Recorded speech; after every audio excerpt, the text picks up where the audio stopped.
Hello there, you beautiful people, and in this video we're going to finish off the health potion project, which is going to be quite an achievement. So in this lecture we've got quite a few things to do. First of all, we're going to make it possible to add the potion health to the original health of the user, or the character. Then we're going to make the program print out how much health the character has, so we can see if our code is working or not. After that, we're going to implement a difficulty system so that the potion gives less health on higher difficulties.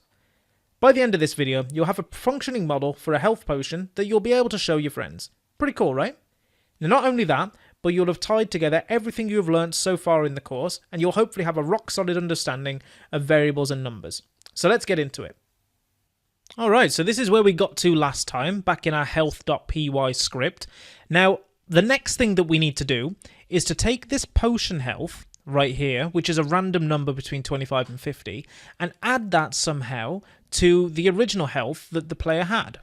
So, as a micro challenge to you, I want to see whether you can do this, okay? What I want you to do is to store in the box called health the value of what the health is currently, what the health is now, plus the potion health.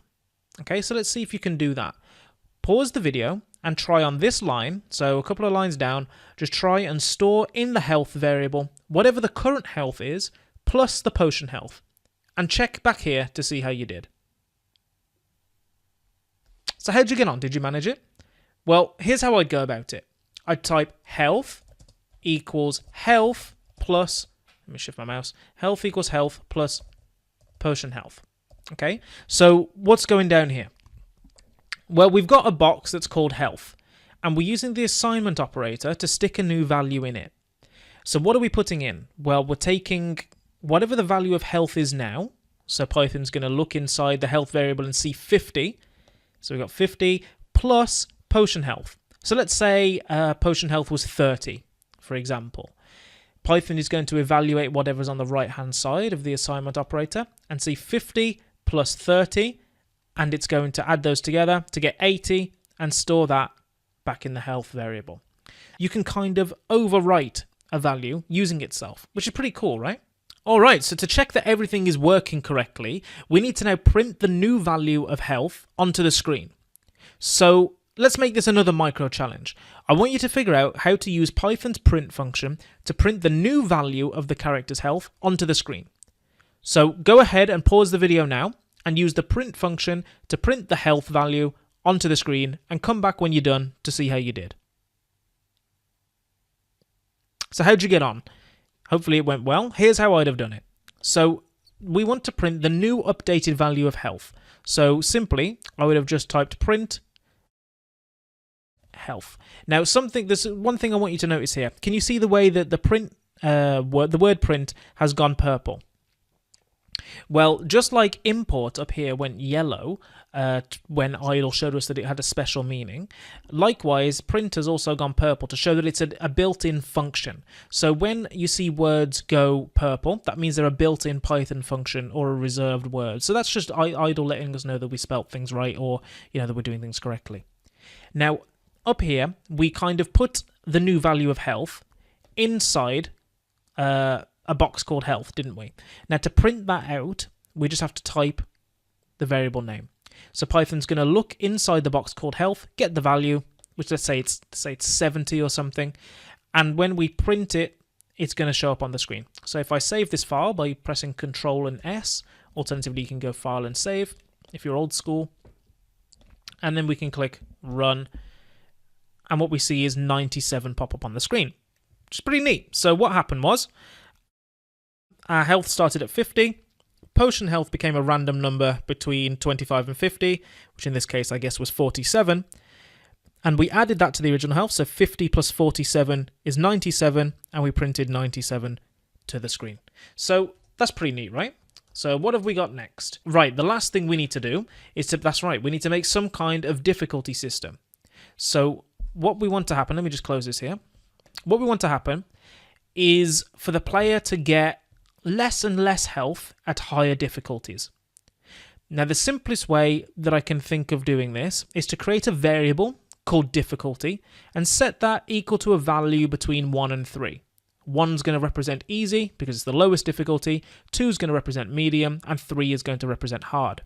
Again, the thing that I'm trying to get across is the way that we're using variables to represent concepts in the real world. So you can see how useful numbers are, right?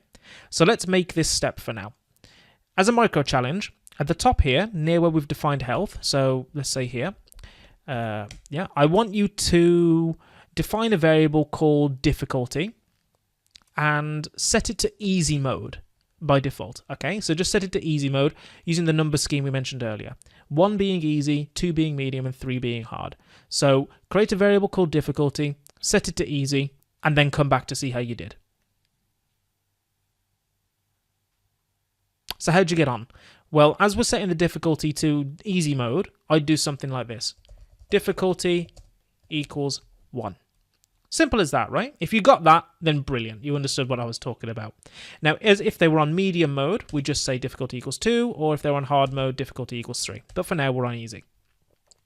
So now we need some way to allow this difficulty to affect how much health the potion gives our player, which means we need to modify our potion health variable using this difficulty value.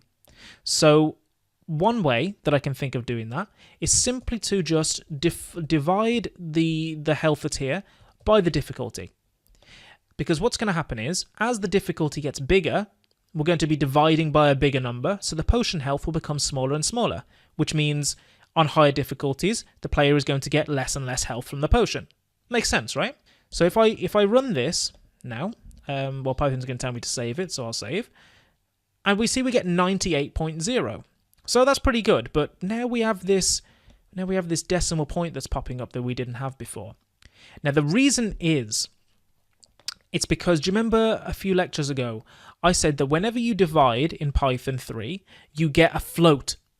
And a float is different to an integer. Floats are decimal points, and integers are whole numbers. And we want this as a whole number, this potion health. What we've got at the minute, we've got a float plus an integer, and that's going to give us a float, because it can't lose the precision. It can't lose the decimal point values, so it needs to just add it. So what we need to do is we need to convert this value, whatever it is, into an integer. And the way we can do that is with something called casting. So casting is where basically you force a certain piece of data to become another type. So we want to force it to become an integer. So what I can do is I can type int, open the brackets, and now you can see actually that it's gone purple, just like print went purple down here, showing that we've got something right. And we're going to put inside the brackets all of this stuff. And what that means is that it's going to calculate potion health, just like before, and convert it into an integer. So now when I run that, you can see now, oh, they got the maximum health. Brilliant. So what that means is we now only get integers out because we got rid of the float in our calculation. You can convert between pretty much all kinds of compatible data types in Python, but for now, this is how you do integers, convert to integers. You can convert to floats as well using the float keyword like that. And what we can see is that as I increase the difficulty, say I give it to 3, and now it's on hard mode, what we're going to see is that on average, I mean, they did quite well there, 61. On average, they're going to get much lower than if I put the difficulty on 1. So now it's much more likely they'll do higher. So you can see they got 80 there, whereas before they only got in the 60 range. Awesome. We now have a fully functioning health potion with a swanky new difficulty system. Why not share the code you've made with your friends and show them how it works? I bet they'll be very impressed. So let's just go over really quickly what we've done in this lecture. We started off by allowing our script to update our player's health with the random health that Python generated. This basically means we've added health to the player. This concept of overriding variables is very useful, and you should make sure you've got it down as it comes up all the time. After that, we moved on to make our script print out to the screen the new health of the character using Python's print function. This was just so we could check that everything was going as expected. After that, we implemented a difficulty system, again by using numbers to represent the different difficulties. Numbers are amazing for representing real-life concepts, and we use them here to represent difficulty. But we found that by doing it in my chosen way, we got a little bit of an issue where we would get health values with decimal numbers. This meant that we were getting float variable types instead of integer variable types, and we only want to work with whole numbers in this project. So to fix this, we used casting. Casting is simply where we convert one data type into another. In this case, we converted a float into an integer by using Python's int function, but you can convert from an integer into a float using Python's float function if you wish. Whew, I mean, that really is quite a lot we covered in this video. So I hope you're really proud of yourself for finishing the project, and I hope it serves as a badge of honor that you fully absorbed the variables section and the numbers section of the Python Bible. Now, in the next lecture, we're going to be talking about some extra things that Python can do with numbers, such as trigonometry, rounding numbers, powers, square roots, and other useful things which may be interesting to you by using the math module. However, this lecture is optional, so take it if you feel like it, but if you're not particularly interested, then feel free to skip it and head over to the section review for a quick recap of what we've learned in this section. Either way, I'll be there, so I'll see you in the next video.